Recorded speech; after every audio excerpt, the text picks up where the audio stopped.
You're listening to Smogland Radio.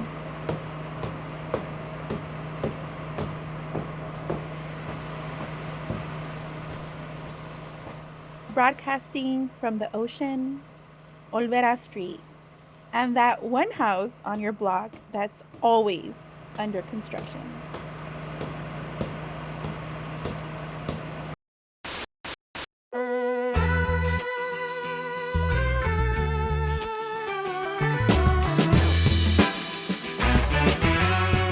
I'm your host, Nancy Mesa.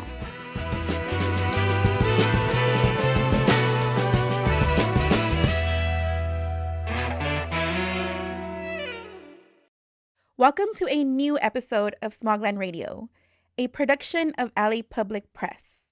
Remember that this is your news podcast about the city we all hate to love and love to hate. But first, Smogland Radio is made possible by our amazing donors and supporters. If you haven't done so yet, you can still become a supporter at lapublicpress.org/donate. Today on the show, we're going to do something a little different. We're really going on a little journey across LA together. We're bringing you 6 scenes from across Los Angeles from the past couple of months, all recorded or obtained by our newsroom and contributors. And we're starting in El Sereno. Do you hear that sound? That's the sound of a duck. Having grown up in LA, I've seen many DIY and unique home security systems in use. From aggressive signs that read, "Never mind the dog, beware of owner," to build-it-yourself fencing, to your nosy neighbors who keep track of everything that happens on the block, to people's pets. Basically, LA loves a home security system that isn't actually a literal home security system. Because damn, those things are expensive. And this home security system is a duck that lives outside a house on a busy street in El Sereno. Our audio director, Carla Green, went out to El Sereno to meet the guard duck. Excuse me. She ended up also meeting the duck's uncle. Excuse me. Is this your duck? That's my brother. That's your brother's duck? His name is Julian. He's been here for a while. His name's Julian? Yeah. Because, of course, the guard duck would have a name and fans. Okay, I just came to record him because I'd heard about him as like a guard duck who like guards the property. Is that the idea, that he's kind of like a guard? I would say so because he guards the house more than the dogs. but he is very friendly. You know, everybody stops by and pets him, or if they get a chance to. Right. Okay. Yeah. Yeah. No, he's pretty chill. He's been here. I want to say a year and a half, 2 years now. Okay. Great. And his name's Julian, you said? Yeah. Okay. Yeah, it's different, so everybody stops by because you never see a duck in the front yard. You always see dogs or cats or so forth. But yeah, a duck, everybody stops by. I've never seen a guard duck in my life. Me neither. Until today. Yeah, me too. By the way, Julian doesn't just quack. He also attacks. Or I guess you could say pecks. Yeah, we might have to take him to the studio. Yeah? Give him an interview. To do an interview? Yeah. That's a really good idea. I don't know if Julian would want to. Okay. Shout out to all the family pets out there that play multiple important roles in their homes.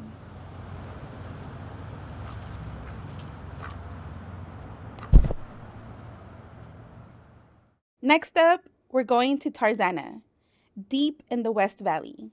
We're at a meeting at the Tarzana Neighborhood Council, at the Tarzana Child Care Center in a short little building on a dead-end street right next to the 101. There's a police officer there, Senior Lead Officer Daryl Scoggins. He's been giving the Neighborhood Council a presentation on crime statistics.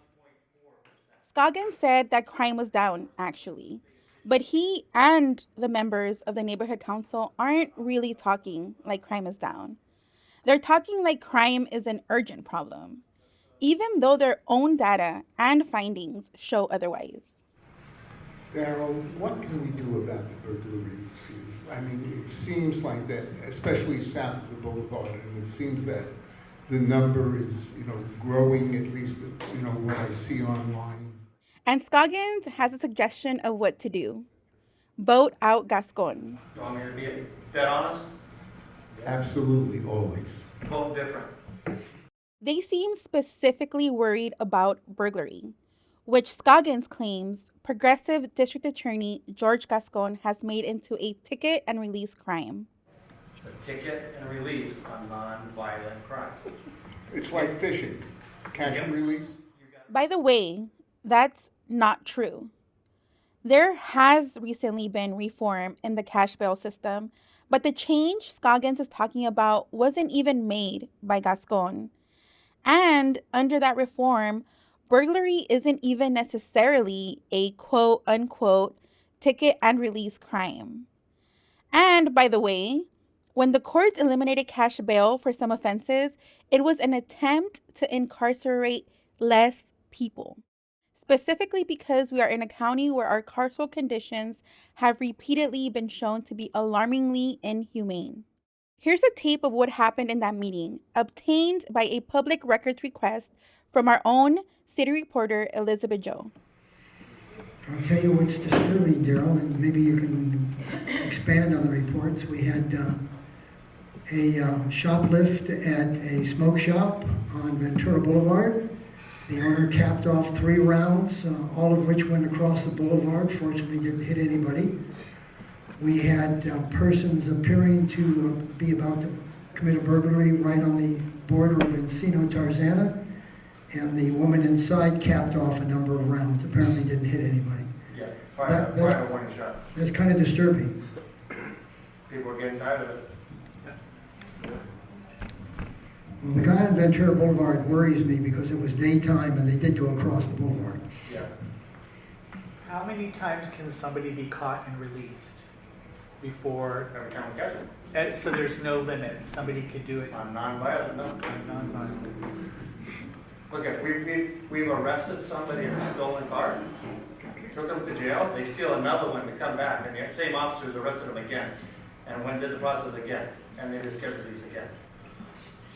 So when you say vote different, is there somebody that's running that is going to change that? Or I mean, we could vote different, but if nobody that's running is recognizing that and changing their stance on that. You gotta remember, Gaston ran on, that's what he's gonna do, if people voted it in. Real quick, I don't think all this is appropriate. I don't really care about your political views. I don't care who you want us to vote for. It's cops like this that the devil is like, there's a reason why the justice reform. Okay, but listen. I answered the question of what can you do? So the communities are bashing Gaston. Like, there's a reason why Gaston did get elected. A lot of it had to do with racist cops like this that were Wait a minute. Yeah, so Let's not start calling names, okay? Stick around. I care about your views, Daryl. Thank you. Thanks for your service, sir. Thank you, Daryl. God bless you guys. Yeah, God bless you too.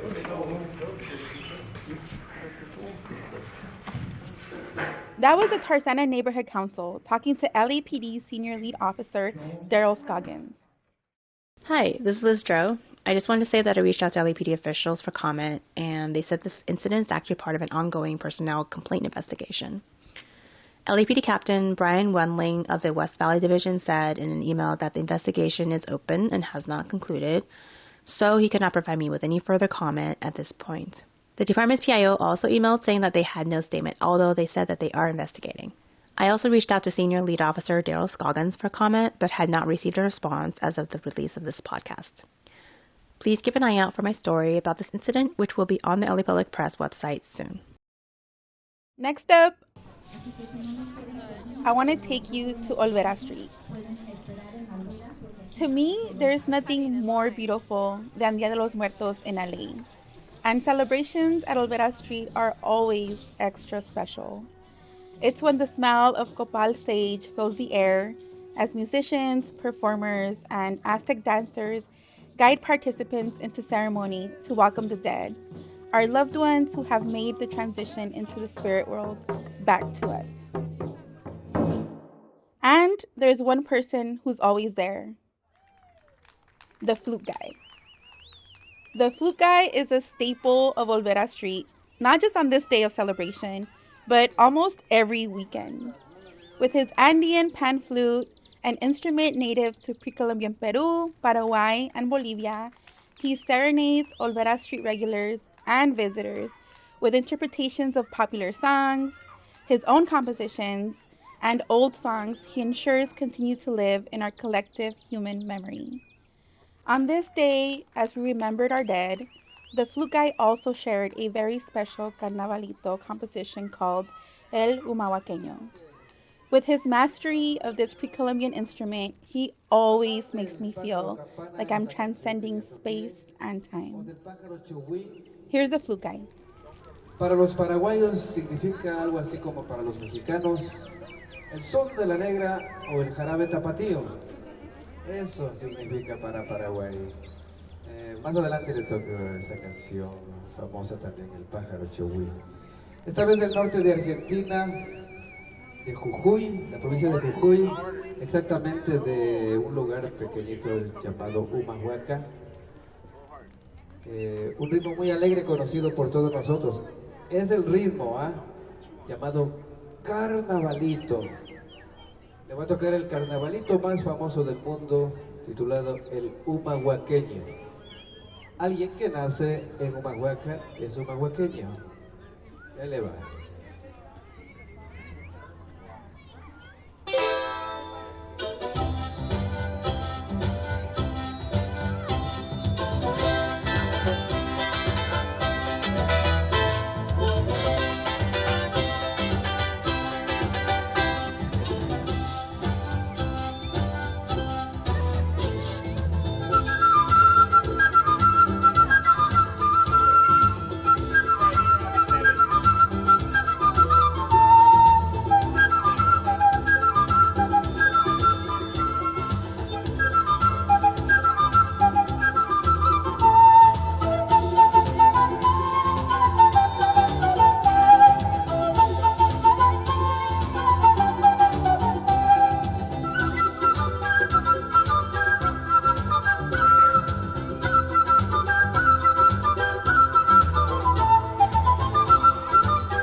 Now we're going to Bad Dog Compound, a DIY venue right off Glendale Boulevard in Silver Lake. Our correspondent Paisley was there with their dog, Lavi. They were waiting for a punk band called Precious Child to go on. And then the nitrous balloons started to pop, and their dog, Lavi, got scared. Here's Paisley.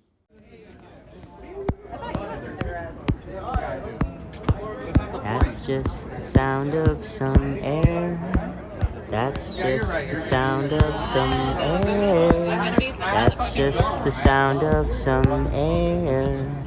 Maybe a balloon will pop, pop, pop.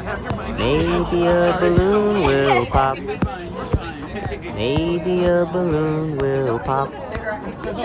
You're safe and sound, I swear.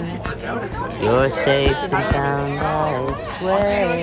You're safe and sound, I swear. The world's just loud sometimes. The world's just loud sometimes. The world's just loud sometimes. That was our correspondent Paisley and their dog at a trans drag punk show at Bad Dog Compound. And now, hello everyone. We're going just a bit outside of LA, but still in our same galaxy, to a place that I think most people will be familiar with. Reporting here from planet Earth. We're at Joshua Tree National Park. These are my friends, Luna and Fernando. They went star watching in Joshua Tree recently, equipped with Celestron star watching binoculars that I lent them. We're here to watch the Perseids meteor shower. It's a myth that you can't see any stars from LA. Oh shit, oh my god. But sometimes it's nice to get out of the light pollution and smog to recenter and reconnect with the floating rock in space that we inhabit as a species. You really don't have to go that far out of the city to see the Milky Way. And seeing its spiral arms illuminate the desert sky is something I highly encourage every human I come in contact with to see, especially my friends. Here's Luna and Fernando. You have anything to say, Fernando? Just stunned at the beauty that is Joshua Tree. All the lights out. It feels like every second. Oh, there's another one. Do you see that one? There's one right there. It feels like the stars are getting closer by the second. Yeah. And you see the Milky Way. The Milky Way is right here, huh? And see, we're right under it. We're right under it. So the Milky Way is kind of like a big cluster of stars, but you can see the whites of our little galaxy. It's so crazy. So we are we made it deep inside Joshua Tree, up to, what's it called? The Trail of Horrors. The Trail of Horrors. Horrors. Horrors. Not horrors. Horrors. Not horrors. Horrors. And then we took the trail. We took the trail deep inside. We've been away as much people as we can. And we found a cute little spot amongst those big rock formation in front of us. And there's a bunch of plants and Joshua trees. And it's like no one around us, which is awesome. And no light, which is cool. And I found this one. I know you can still hear some cars pass by us, but rest assured we can still see all the stars. The galaxy is very bright tonight. Mm-hmm. And you still see the car. Oh, it's so beautiful. And we got Nancy's binoculars. We have Nancy's. It's all set up. We have it set up right here. In the wrong direction. Sorry, Nancy. Mm-hmm. We're gonna fix it right now, but we're gonna admire the stars real quick. Yeah, because the Milky Way is happening right now. It's so crazy. I mean, the Milky Way, the meters are happening. And then, so we'll watch the meters for a bit, passing. And then we're gonna look at the Milky Way on the binoculars. But the meters move so quickly. But it's like a bright stream of light in the sky. And then you go away. I like this spot. This spot's really nice. The stars right here are crazy. 1, 2, 3. You see them? Yeah, it's like perfect 1, 2, 3 here. There's another one. You saw it? I didn't see it. That one, I saw it from the side of my eye.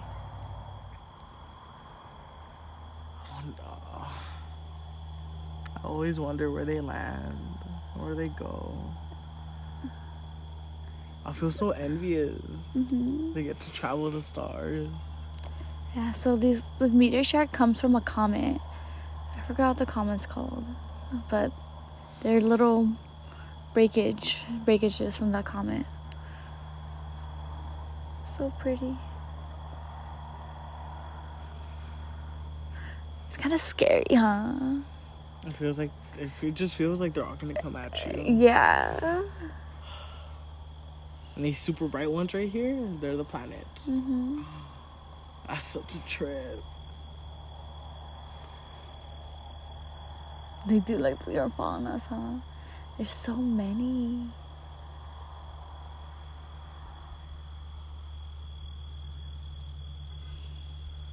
One thing that I've always noticed when I'm looking at the stars, like I hate when people are like, oh yeah, it's fake, it's a simulation. Like there's no way, there's nothing in this world that can simulate this.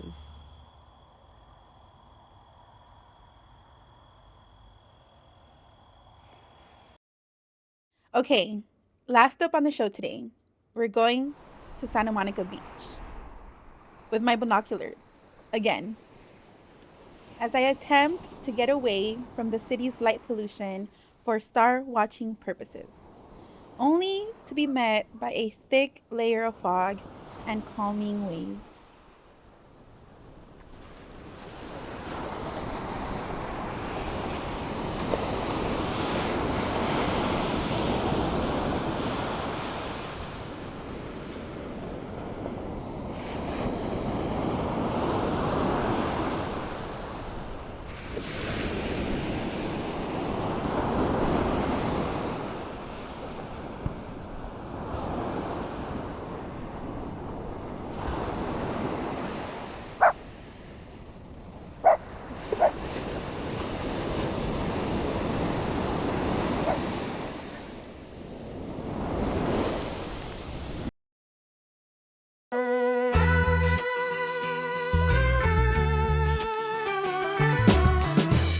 Smogland Radio is produced by Phoenix So and Carla Green.